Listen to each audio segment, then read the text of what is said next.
Grabitje sikur në filma, hajdutët vjedhin mbi 300.000 euro.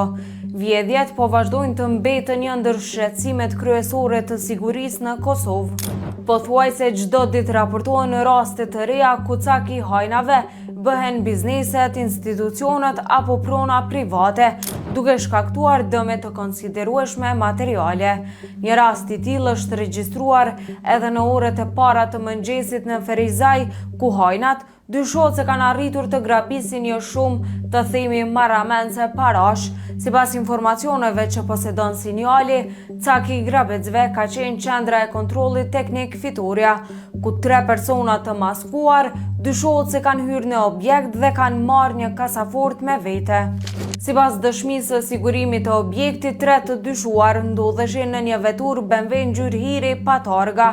Kur ai është afruar për të parë se çfarë po ndodhte, grabitësit e kanë kërcënuar dhe i kanë kërkuar të largohej. Më pas, ata kanë hyrë në objekt, kanë depërtuar në zyrat e biznesit dhe kanë arritur deri te kasaforta. Pas nxjerrjes së saj jashtë, e kanë ngarkuar në vetur dhe janë larguar me shpejtësi në drejtim të rrethit me shqiponj. Pronari i biznesit ka deklaruar se brenda kasafortës dyshohet se ndodheshin rreth 330.000 euro para të gatshme, dokumente të firmës si dhe një pistolet me leje. Në vendin e ngjarjes kanë dalë hetuesit policor dhe njësitë e forenzikës, të cilët kanë kryer ekzaminimet e nevojshme.